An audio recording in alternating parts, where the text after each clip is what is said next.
Hey, listen, I know my hair looks bad, okay? It's late, I'm tired, I want to go to bed, but I figured I'd do this review now because if I don't, I'm going to forget about it. So let's just do it now. Uh, Ant-Man and the Wasp, Quantumania. I saw it tonight. And what the fuck was that? I'm just kidding. I'm kind of not. Oh, wow. Okay. Ant-Man and the Wasp, Quantumania. So this is the second MCU movie ever to get a Rotten score on Rotten Tomatoes. First, let me talk about that, and let me just say, Rotten Tomatoes to me is just it does not matter. Like their rating system does not matter at all. Like you'll see a 3.5 out of 5 for one movie and it'll be considered fresh, and then you'll see the same score for another movie and it'll be considered rotten. What? It doesn't make sense. But I don't. I don't think like don't base whether you like a movie or not based on Rotten Tomatoes. Okay, Rotten Tomatoes is just it's just a website. We shouldn't put so much weight on it. But anyways, so Ant-Man and the Wasp: Quantumania got like mixed reviews, and I was sad to see that. Even though I just talked about how I don't believe in Rotten Tomatoes or whatever, I was still like, oh, that sucks. But part of me thought like, I think critics aren't as forgiving towards Marvel movies. Because I'm gonna say right now, I don't think this movie is any worse than Ant-Man 2. But like, I feel like critics now are just harsher towards Marvel because I feel like Marvel's kind of been coasting around a little bit lately. So when they don't turn out something that is just amazing, people are going to be much harsher towards it because they're just going to feel like, oh, Marvel's not as good as it used to be. Marvel really needs to prove themselves. I feel like again. I mean, not really. Their movies still make a ton of money, but now more than ever, I feel like Marvel really needs to step their game up and justify continuing past Endgame. So, anyways, with this movie, well, okay, so let's talk about this. So okay,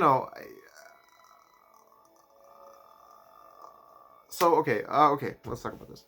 So Ant-Man and the Wasp: Quantumania. I like Ant-Man 1 and 2 fine. I think they're fine. I don't understand why people hate those movies so much. Like I understand they're not great. I'm not gonna sit here and say they're amazing, but they're fine for what they are. They're cute. I've always liked Ant-Man as a kid.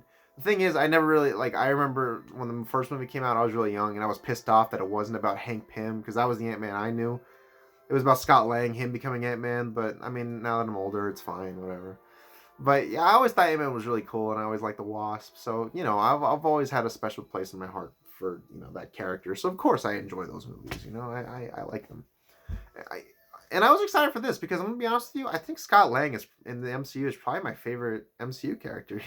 I just like Paul Rudd. He's likable and he's funny, and he doesn't grow or change that much throughout the movies. But I don't know. I like him in Endgame. He's funny.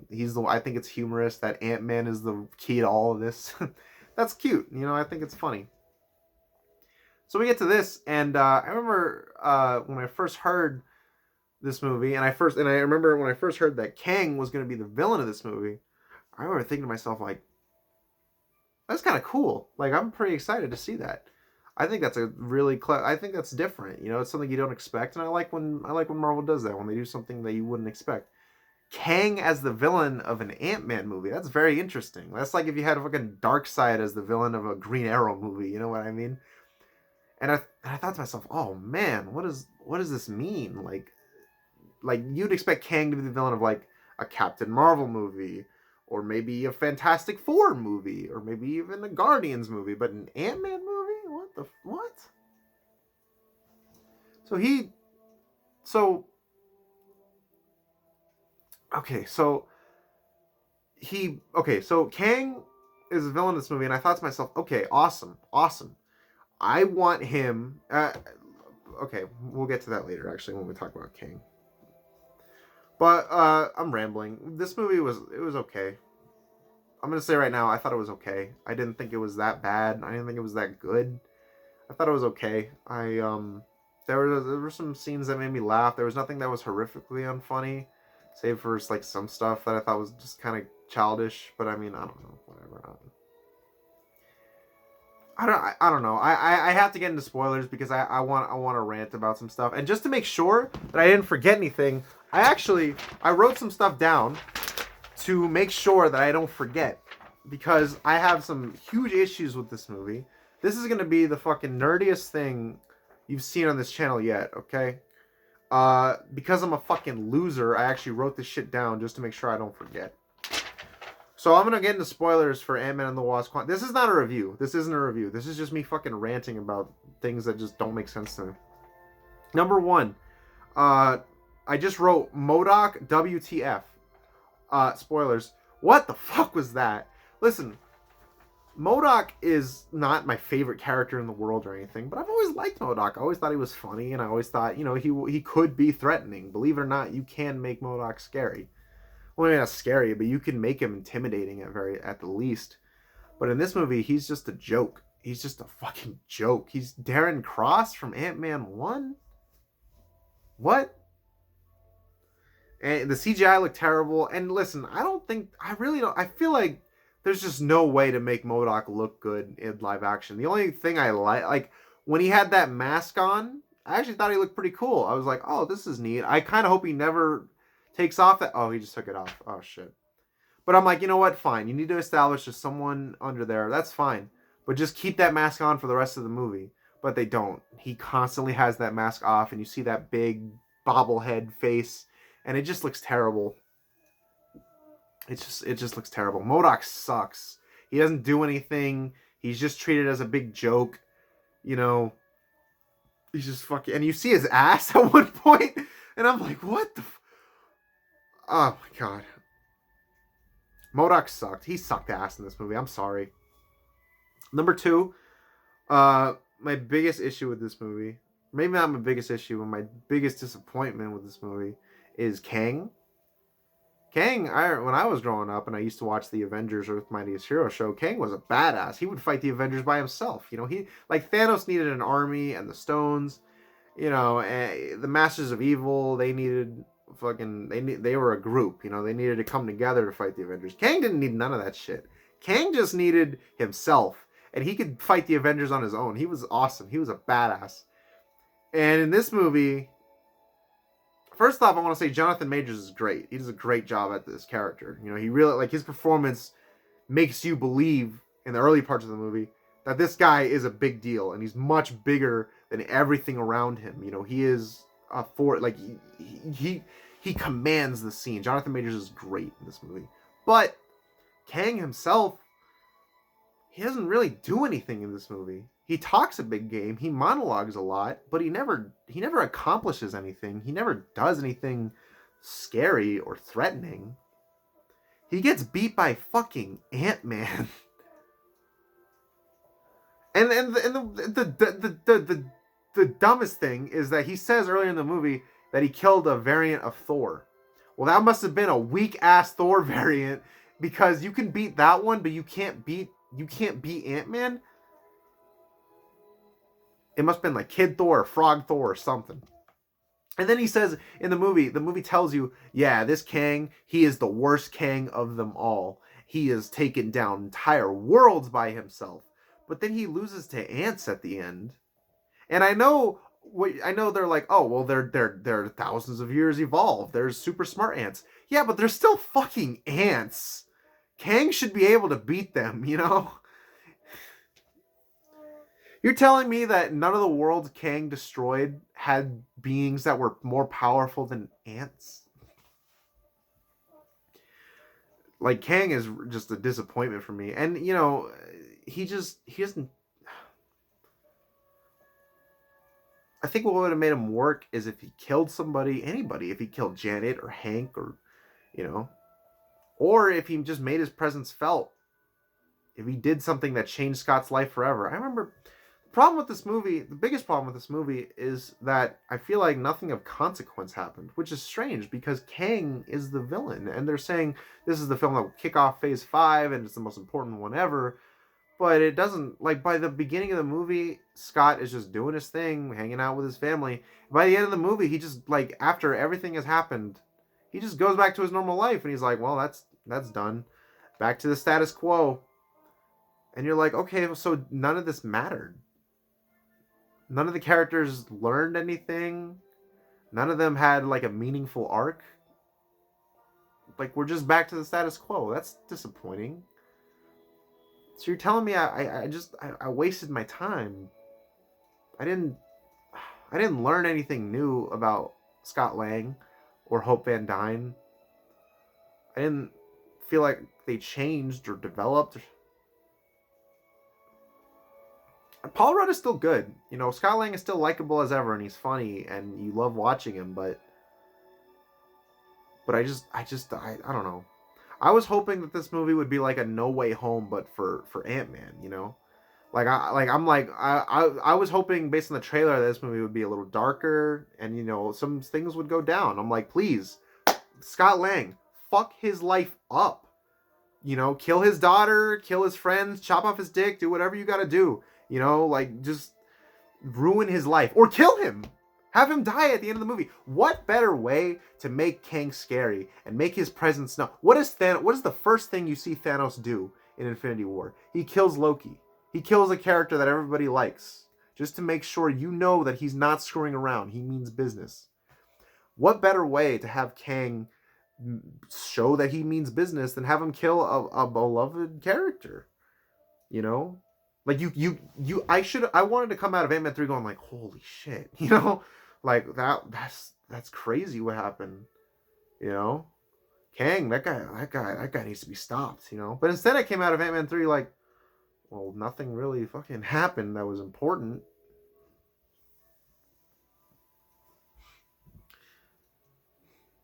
I don't know. I was hoping this movie would be a lot darker. I was hoping it would have consequences. There just wasn't any stakes in this. You know, like Scott Lang just didn't learn anything. And by the end of the movie, just to make sure that you know Kang's coming back, they have Scott's like they just hammer it in that it's Scott's like, oh man, did we really kill him? I think he might come back. No, he's not gonna come back. Oh, he'll come back. Like, okay, we get it. He's gonna come back, but not really. From a storytelling perspective, if this is the worst Kang, right, and he dies, then why should we be scared of all the other Kangs if they're not as bad as this one? I don't know. And he was exiled. And he dies. And the other Kangs find out about it, and they're like, oh shit. Guys, we gotta do something. The exiled one was killed. What are we gonna do? It's like, bro, he was killed by Ant-Man. Are you really scared that Ant-Man is gonna come after you and kill all of you? And why would you even care if a Kang dies? If the multiverse is infinite, then if the multiverse was real and it was infinite, then a variant of me would probably die like all the time, every day, if it's infinite. So why would you care if one of them dies? You know? It's just.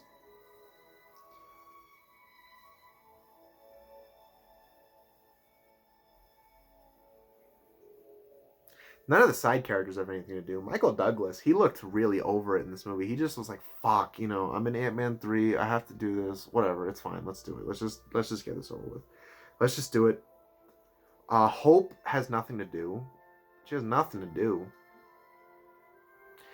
Michelle Pfeiffer in this movie, Janet Van Dyne has nothing to do in this movie except just spout exposition.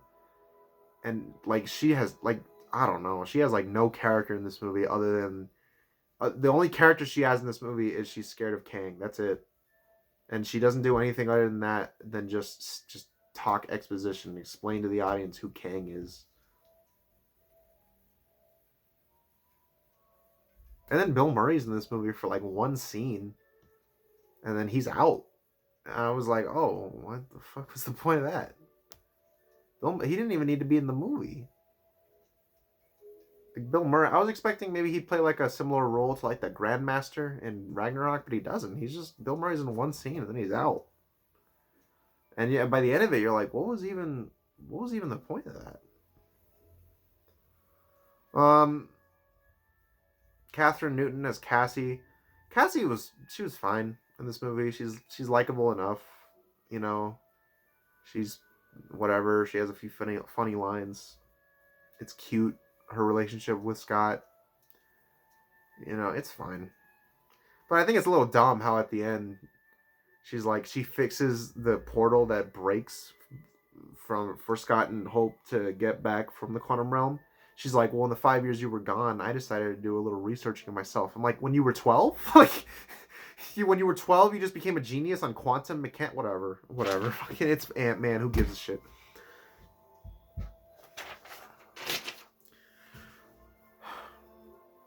It sounds like I hate this movie. I don't hate it. I was entertained. I had fun. It was fine. But my God, the writing in this movie just really disappoints me. It could have been so much more. Like, it could have, like, it, you know, I talk shit about No Way Home, but No Way Home, man, you feel like when you're watching it, you feel like you're watching like the Ozymandias from Breaking Bad of Spider-Man. You know, a lot happens in that movie. A lot goes down. In this movie, nothing goes down. I was hoping this movie. It's like I said. I was hoping this movie would really show us who Kang is and fuck Scott's life up. Kill his family. Kill him. Have Scott Lang die. Have him sacrifice himself to save his family.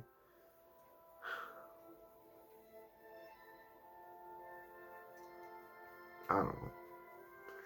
It was fine. It was fine. It just disappoints me because it just feels like they were scared making this movie. Like they were scared to just fully go in and make something really great.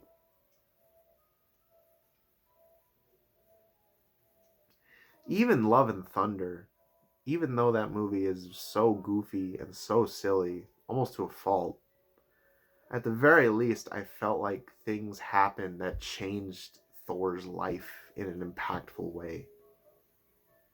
At least I felt like characters had an arc. Not all of them, but some of them.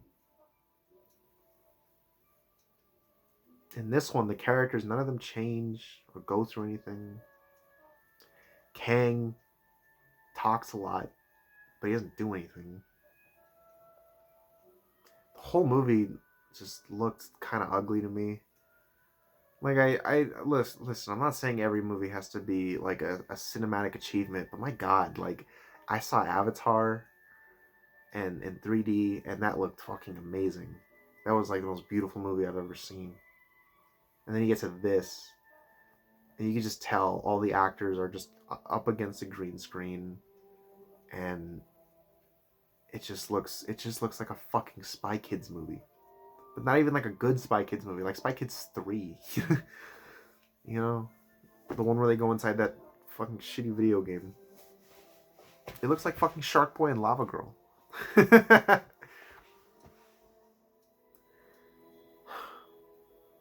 And I can't stress enough how disappointed I was with Kang.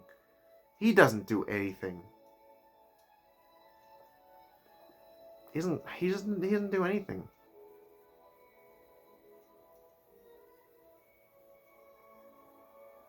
Like they say, he's the worst one. Is he though?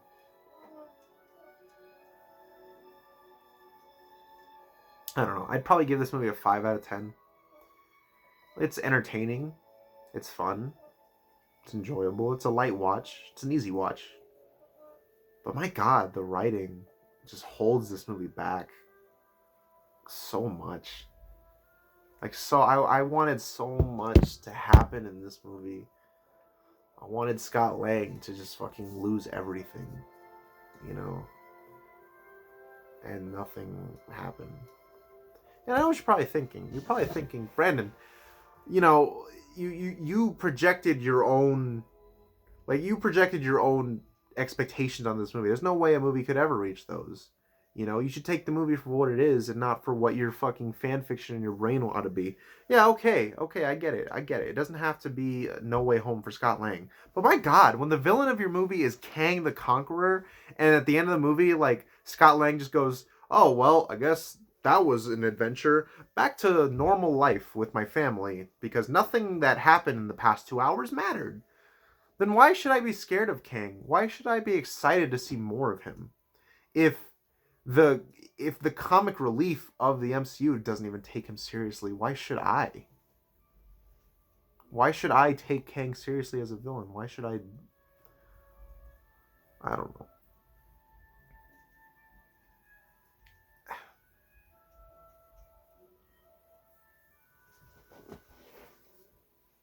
The credit scenes, the mid credit scene I already talked about, it was fucking goofy. I don't know. I just thought it was kind of dumb. The idea of the Avengers fighting just a bunch of Kangs to me is just dumb. Like, it doesn't excite me. And then the end credit scene was actually pretty cool. There's no fucking way it was filmed for this movie. I guarantee you that they just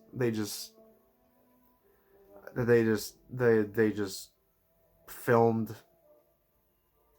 like, they just took a clip from Loki season 2 and said, let's just put it at the end of Ant-Man. We need to give them something.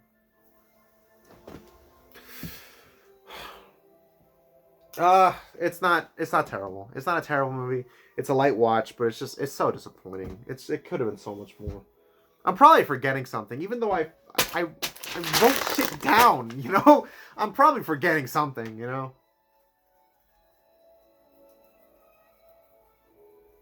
And the editing in this movie is not very good either. Like, see, like 6 different times scenes just end and cut to something else, and there's not even like an establishing shot to cut to the next scene. It just cuts from like something to just another character's face. You're like, oh, I guess that scene's done, even though there was no indication that scene was coming to an end.